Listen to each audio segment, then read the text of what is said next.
ये उस शख्सियत का नाम है। उस जमाने में हिंदुस्तान में सबसे ज्यादा पढ़े लिखे यदि कोई इंसान थे, शख्स थे, तो डॉक्टर भीमराव अम्बेडकर। और डॉक्टर भीमराव अम्बेडकर को आपको बताना चाह रहा हूँ, डॉक्टर भीमराव अम्बेडकर को नेहरू जी ने खुद को जीते जी खुद को भारत का सर्वोच्च सम्मान भारत रत्न दे दिया। बाबा साहब को 17 साल प्रधानमंत्री रहे नेहरू जी। बाबा साहब को भारत रत्न देना उनको याद नहीं आया, न शास्त्री जी को आया, न मुरारजी देसाई को आया। 18 दिन चौधरी चरण सिंह रहे, उनको तो मौका ही 18 दिन का मिला। लेकिन इंदिरा जी रही 3 बार प्रधानमंत्री, उनको भी नहीं याद आया। राजीव गांधी को भी याद नहीं आया।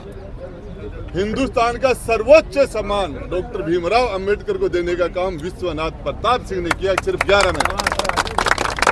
आज जो अंबेडकर जयंती है, इसकी छुट्टी का काम भी वीपी सिंह ने किया था इसका।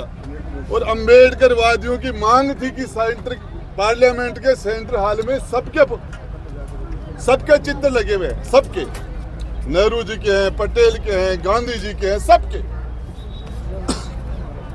लेकिन बाबा साहब का चित्र नहीं था, बोले जगह नहीं है। लेकिन पार्लियामेंट के सेंट्रल हॉल में जो चित्र लगाया, और मैं बताना चाह रहा हूँ, आज इस मौके पर मैं वीपी सिंह जी को याद करना चाहता हूँ। 7 साल इसको नेहरू जी ने 2 चुनाव लगातार हराए। 1952 का चुनाव जवाहरलाल नेहरू ने डॉक्टर अंबेडकर को पूरी जान लगा के हराया। फिर 1953 में उपचुनाव लड़ा, वो डॉक्टर अंबेडकर को हराने का काम किया। और जो हिंदुस्तान का सबसे ज्यादा पढ़ा लिखा आदमी था, उसको सबसे टुच्चा डिपार्टमेंट लो विधि, टॉप के 50 डिपार्टमेंट में नहीं आता।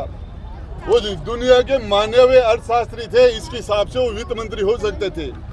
हिंदुस्तान के सबसे ज्यादा काबिल आदमी थे, वो प्रधानमंत्री हो सकते थे। विदेश मामलों के जानकार थे, वो विदेश मंत्री हो सकते थे।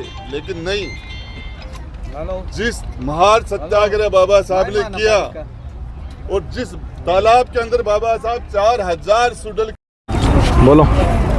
मैं प्रदीप चंदेल, सर्व समाज एकता मंच झुंझुनू संयोजक। आज जो रैली का आयोजन हुआ है सर्व समाज एकता मंच के द्वारा, गांधी चौक से लेकर अंबेडकर पार्क तक बड़े ही हौस उल्लास के साथ बाबा साहब की 135वीं जन्म जयंती पर यह 5वीं वाहन रैली थी, जिसमें सर्व समाज एकता मंच के बैनर तले ये रैली चली है। और इसमें सर्व समाज एकता मंच के द्वारा जो मुहिम चला गई, इसमें सर्व समाज के लोग इकट्ठे थे।